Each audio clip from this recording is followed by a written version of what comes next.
I have to talk about this one? Can I just skip it and pretend it's non-canonical?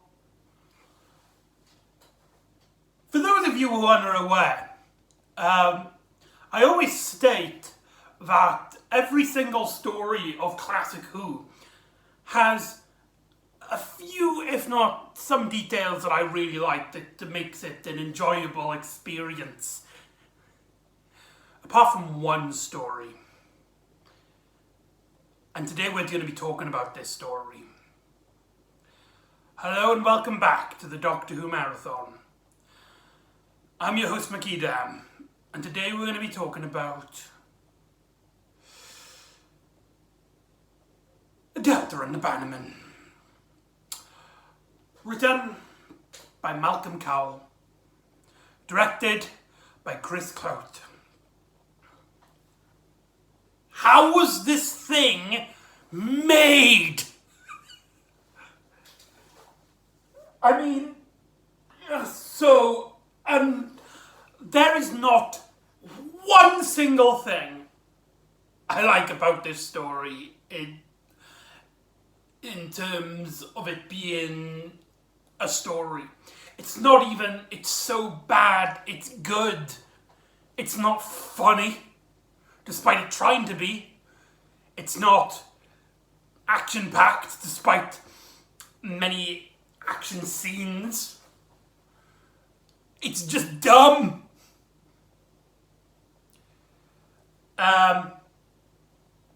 Yeah. So let's get on to the story at hand. As you can see, I don't have a DVD.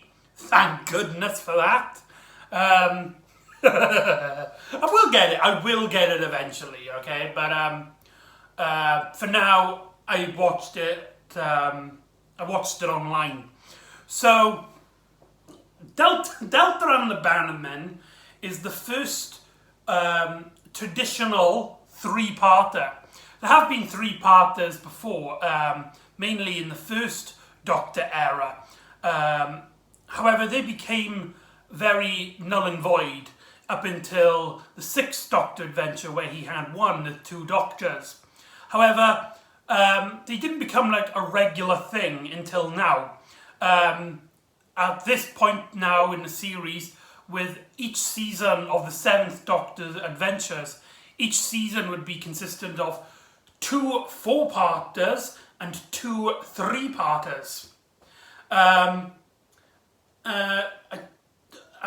it's what an interesting fact about this story is that it was one of the few stories of Classic Who that was shot majoritively in Wales. The story is centered around Wales. It's there's a lot of footage filmed in Wales. It's not the first story to be filmed in Wales. There was The Green Death, and there was The Five Doctors, which used the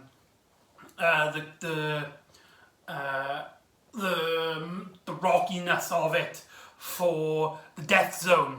But this is the first story where I think, apart from the TARDIS interior scenes, and I think as well a few model shots, every single shot is in Wales, which is a very interesting point, because when Doctor Who returned in 2005, it was it was based in BBC Cymru, aka BBC Wales. So, yeah, you could say this is a precursor to, in terms of behind the scenes, on how Russell T Davies makes the show. I'm trying to stall it as much as possible. There's not really much to talk about. There's some pretty funny, weird scenes, I guess, I can talk about. But the plot itself and the villains and the characters that we have are just mind-numbingly boring. I'm gonna get probably bashed by this, But I don't even think Sylvester McCoy gave a decent performance here. He does get some really good scenes here and there. There's a great example when he's talking to this girl, which we'll get on to, and there's also a great scene where he confronts the villain under a white flag. I really like those bits, but the majority of the plot, it does kind of seem like he's winging it, for a better term. Interesting thing though is that a lot of the darker elements which would become a mainstay in the Seventh Doctor era, especially in his last series, would find their footing in this story. One could even argue that this is the first story in the Andrew Cartnell master plan. So I think it's a good time to talk about the Andrew Cartnell master plan. Essentially, Andrew Cartnell wasn't a huge fan of... he was a huge fan of Doctor Who back in the 60s, but he felt like a lot of the mystery, the mythos of the Doctor has got somewhat missing, because now we know about the Time Lords, his society, that they are these politicians, and that we know basically what we need to know about the Doctor, apart from really his name. And so Andrew Cartnell set up a little hindrance of the Doctor being some sort of being that might even be beyond a Time Lord. Like, if the Time Lords are here, the Doctor is just like one up them.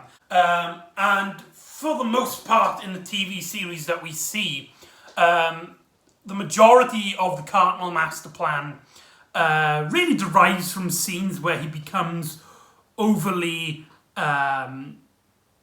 where he originally kind of comes off as really cocky, but he kind of like owns the scene where he basically everybody like listens to him, and he gives off these massive like speeches, which is, I guess, another first. Bloody hell! I should be complimented Delta and the Bannermen.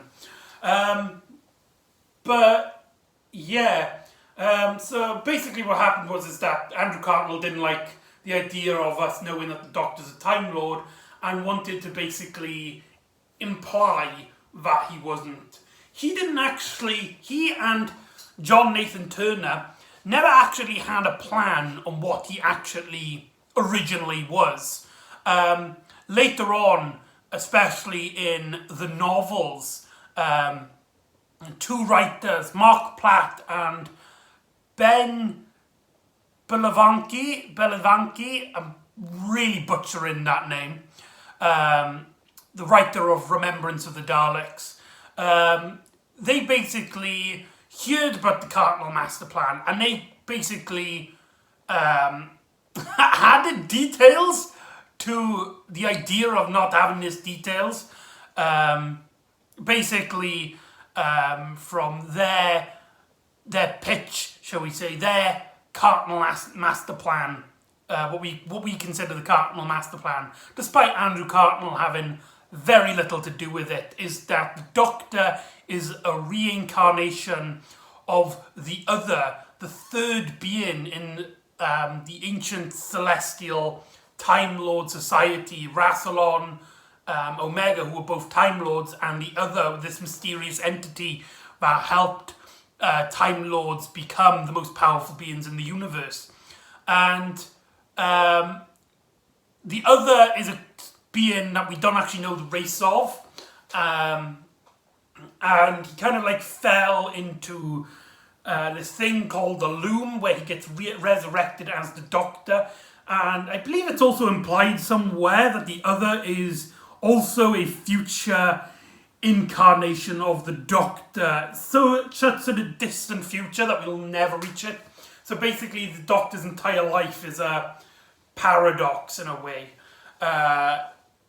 Yeah, it has nothing to do with Delta and the Bannermen. I'm just rambling on because I really don't want to talk about this one. So shall we delve into this? Basically, from what I can gather, there's a war breaking out between these green people that look like the toy soldiers from Toy Story and the Bannermen, these criminals who I don't think we ever know why they want to kill the Bannermen, the other people. I can't remember, the Shimmerons. That's the one, the Shimmerons. And basically, they've killed all of them apart from one, the Queen, known as Delta, and she escapes in a craft and lands on this kind of holiday resort where it's like these people get on these on this space bus and they go to Earth in the past and have like a nostalgic adventure, and it just so happens that the Doctor and Mel also just so happen to appear. And it's also here that we get a cameo from, what's his name? Ken Dong? The really famous comedian from the 1980s, the one with the big teeth, and he does that a lot, pulls funny faces. His appearance in this is so off-putting. It really... What the hell was that? What the hell was I watching? That was not a performance. That was someone drunk on set. I swear to God. So Mel gets onto the ship and the Doctor says he'd basically fly in the TARDIS. They promise to take their customers to 1950s Disneyland. However, because of the Bannermen's interference, they actually land in Wales, which is the majority of the story. And you can clearly tell this was made by Englishmen because they make Wales look like the most shittest place on the planet. They have like a really crappy holiday resort. I can't remember what it's called. It's like the Shangla-Lang. And then we get introduced to our side characters, pretty much. Only really two are worth noting. We've got this girl, Ray, who, fun fact, was actually planned to be a companion if Bonnie Lanford decided to leave halfway through the series. Yeah, that's a thing. I mean, it's only 4 stories long. She leaves in the next story, TV-wise. I don't know. I just only just clicked that. Speaking of the holiday resort, something always bugs me when I watch this. Every time I watch it, I'm like, I mean, it's not an important detail, but I watch it and I was like, what? When they get onto the holiday resort, they basically camp out there for a while, and this guy, Bernard, allows them to go there. Mel unpacks her suitcase. She didn't have a suitcase when she got on the bus. Or at least I don't remember it so. That's always just like, where the hell did she get a suitcase from? Maybe it is in it, I can't remember. But anyway, we have Ray, this Welsh-speaking, she seems to be good with tools. She carries a lot of tools with her. That's her main thing. And she also likes this boy that also works at the resort, Billy, this boy that she's been friends with since they were kids. But she never gets noticed by him, not in that way anyway. And the Doctor kind of befriends her. Now, there are some potential scenes of goodness in this. There's a scene which I would like to say I like, when when she sees there's this musical rock and roll party, and Billy's the singer, and Billy is like, okay, this is for all the romance, this is for a very special girl, and Ray thinks it's like, ooh, is he talking about me? But then he like kind of turns to Delta. That's something we're going to have to talk about as well. Billy's and Delta's relationship. Oh my God! If you want to have a lesson, write in 101 on how to make a terrible relationship in a script, look no further than Delta and Billy. Sorry. It's just, my God, this. Sorry, I'm going a bit nuts here. There's a great moment where she kind of heads off because she's upset, and the doctor's like, and it's like slow, almost calmed voice is like, would you? And she's like, oh yes, I would. And they start dancing to like cheer her up, to distract her. I like the idea of that scene, but she's not. I think she's got potential. I really like her attitude, the way she speaks in a way, but I don't want to say her performance. The performance is not good, but I don't think any performance is in this good. I think there's just terrible directing overall. I mean, the story looks so generic, despite one element which we will get on to. The baby. Oh God, the bloody baby. That thing gives me nightmares. Anyway, basically, Delta is on the run, basically, and this hitman is basically tracking her, and he goes onto the phone as Ray goes into the cleaning room to have a little cry, whilst the doctor follows Delta to try and find out where she's going. He actually stumbles onto Ray. There's a lot of great moments with her, and if we had a character, someone who was interesting, these scenes would have been amazing. I mean, they kind of represent what New Who does with its companions. Give them a lot of like emotional baggage. And the doctor kind of sees this, and it's like you can kind of see the doctor looking at her as if to go, I can give you a better life.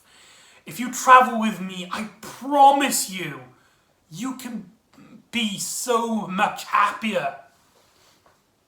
But the story doesn't play to it. It doesn't play to its strength. It has a strength there. It had a punch. The relationship between the Doctor and Ray. But it never goes far enough because it wants to talk about the bloody Delta and the baby. Sorry. The Doctor sneezes, and this hitman puts his gun up to the Doctor, and he's like, "You're the Doctor. You're the famous traveller. The two of you, both the Delta and you, would make me millions." And the Doctor states, "It's like, if you kill for money, leave this girl alone. She's worth nothing to you." And the cliffhanger is for part 1 is this guy is like, oh, but doctor, I don't just kill for money, I also kill for pleasure. And then sadly it cuts to Sylvester McCoy and Ray's expressions, and they look so unconcerned. Like, the doctor's kind of like, and Ray's kind of like, she's doing this kind of thing with her lips. Like, she's just slightly nervous. It's just like, what should I, oh no, I'm holding up the cue. Like, kind of like, oh my god. I don't know if, I was just setting it up just so I could talk about that cliffhanger. The cliffhanger are really funny because just how ridiculously anticlimactic they are. Part 2 has the Bannermen actually come down to Earth. They send a signal that blows up the hitman, turning him into smithereens. And the majority of part 2 is just try to evacuate everybody whilst the Bannermen are turning up. Oh my god, we're gonna have to talk about it, yes. We're gonna have to talk about the elephant in the room. We're gonna have to talk about Delta, Billy, and the baby. So basically what's happened is this. Billy obviously meets Delta for the first time, and he kind of takes a nice shine into a kind of like fancies her in a way. We get a scene where Mel's been trying to talk to Delta, trying to get through to her. She can kind of see that she's nervous, she's on edge, and she's quite quiet. What actually, on Mel's side of the cliffhanger is Delta's like, I haven't told you everything. And then suddenly this thing in the corner starts hatching as Mel starts screaming as the baby bloody appears. In the next episode, Billy walks into the room with looking very sharp and gotten some flowers, presumably trying to take Delta on a date. But he witnesses this green baby thing, and he's not the least bit concerned. I was really confused about this. When I first watched this, doing my math marathon back in 2005 and 2006, I thought they were implying that Bailey was the father, because the baby grows so quick, and Delta even is like, you are owed an explanation. So like they had like a one-nighter, and all of a sudden there's a baby, and because of their species they grow really, really quick. Which just happens, the baby ages really quick to the point where by the end of the story she's a teenager. But yeah, now that I've rewatched it, it seems to be more, I think I was just coming to my own conclusions on that. But he doesn't seem a least bit concerned. I think he was supposed to be concerned, but somewhere down in the acting, the directing, or the script, or all three elements combined, where something went wrong and just Billy is just like, oh, you've got a baby, I will now look after you, and we will go out on romantic picnics, and I will completely be okay with the fact that you have a green baby that grows rapidly, starts making weird bird-like screeches, and yeah, the story kind of tries to heavily imply that like they are like falling in love. You can kind of see that Billy kind of fancies Delta. When Delta is sitting by herself, Billy comes sitting up to her in the rock and roll party. He sings to her, but I never got the impression that she liked him back. It seemed like she was only like it was only like necessary because he was like the only person really to give her some sort of comfort, and doesn't really question the fact that she has a green super growing baby. Yeah, the baby makes some really weird noises, and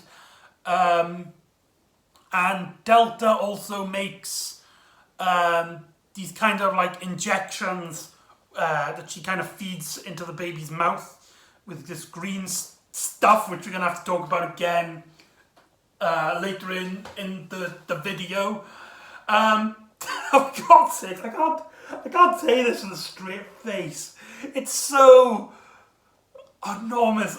The problem is, the massive problem with this is that I'm laughing, I'm describing it in such, which makes it sound like really weird. And a lot of you, I can feel, are gonna go, I feel like watching this. It sounds like so bad, it's funny. But it's so boring. The pacing is just a dead nail. Just nothing goes on. And yeah, you might get some really one or two weird moments, but nothing that you can't just look up on YouTube and just wonder what the rest of the episode is like. You're probably better off doing that. So yeah, the baby starts growing rapidly, and Billy isn't a bit concerned. In fact, it seems to turn him on even more, the best way of saying it. Like I say, he takes her out in his motorbike and they have like a picnic, and he's like, when the doctor comes chasing after them because he knows that the Bannermen are coming, Billy's like, right, me and him, we need a one-on-one chat. Nobody's gonna hurt Delta, and I'm gonna protect her, even if it like costs me my life and stuff. Billy, you could just run away. I mean, there are aliens with high technology.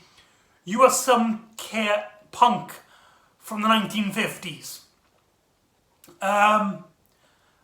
One thing I do actually like about this story, not really in a sense of its story, but the music has a lot of 50s music, which actually helps you feel like you're in the 50s.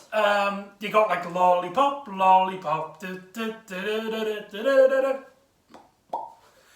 got Sandman, Mr. Sandman, give me a dream, make him the sweetest that he ever been, or something like that. Yeah, so I can't really judge those music for the story, because they are songs that weren't made for the story. They weren't songs made for the story. Although, here's a fun fact. Famed composer I can't remember his name, the guy who does the music for the majority of the 7th Doctor era, he actually didn't have the rights to just outright use the music. So all the music you hear are actually like almost spot on covers. Yeah, you probably didn't know that. They are, every music you hear in the story is a cover. That blew my mind whilst looking up on the Wikipedia page, if Wikipedia is telling the truth. My God, I just realised we're running out of time. let's just jump on to the injections and the villain, and then we'll wrap this video up. So basically, the Delta feeds her baby with these injection things. I mean, she didn't come with any bags or anything, so where the hell did she get these? I can't remember. But anyway, this is obviously food, baby food for her species that will help her grow quickly to mature into the princess of what they call again, the Shannon, the Xing Zhong Shang Zongs, Babadin Bum Bums, green people. Let's just call them green people. And we get scenes of them Billy stealing a few, and you first think it's like, oh, maybe he's a sinister bad guy all along. They could have made a really good, like, he was secretly working for the Bannermen and he's taking this to try and stop the drug. That's what I first thought was going to happen when I first watched it. I was like, oh, that might be pretty interesting. We're going to have to talk about it. Yes, we're going to talk about it. Delta catches Billy taking the baby food so that he can turn himself into Delta species. What the hell? Presuming that is even the case, how the hell would he even know that would happen? That's the equivalent of you wanting to become a cat, so you eat cat food and it works. And it works! He starts getting she starts having this shiny skin and gelled hair. And Billy starts turning into that. And the Doctor and Delta are like, you can't do that. It could turn you into a horrible mutation if it turns your DNA into a Shimmeron, whatever they're called. Billy's like, I don't care. And everybody else's reaction is like, yeah, okay. The Doctor's like, the Doctor at one point is like, what does the Doctor say? It's like, he disapproves of this foolery, but love is not known for its rationality, and just lets him take the baby food.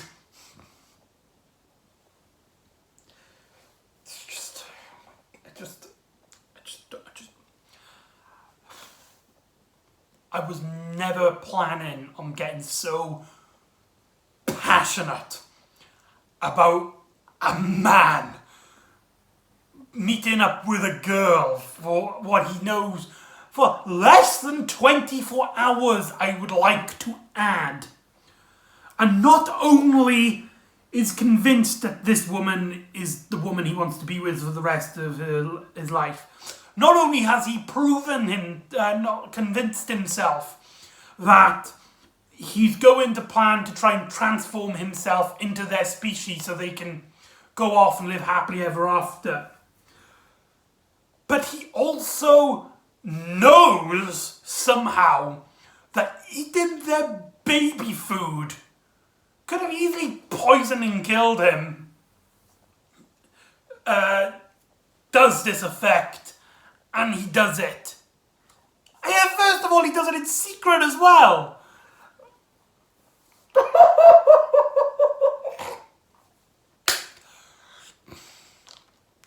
The entire video should just be me talking about, that's it, no more Doctor Who marathon.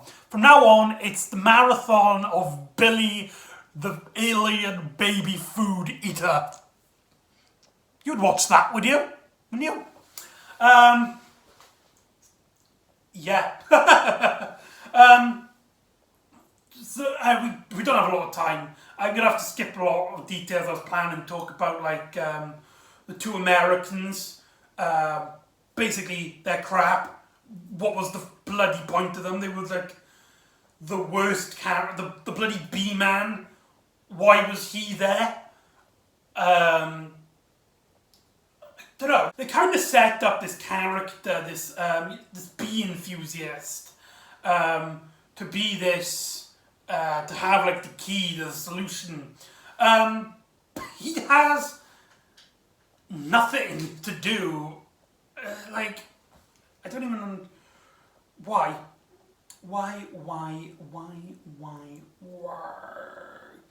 Anyway, so let's talk about the villain.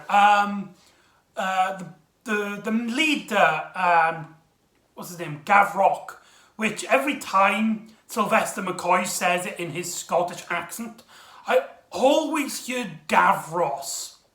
I don't know if that's just me, but every time he says his name, it sounds like he's saying Davros.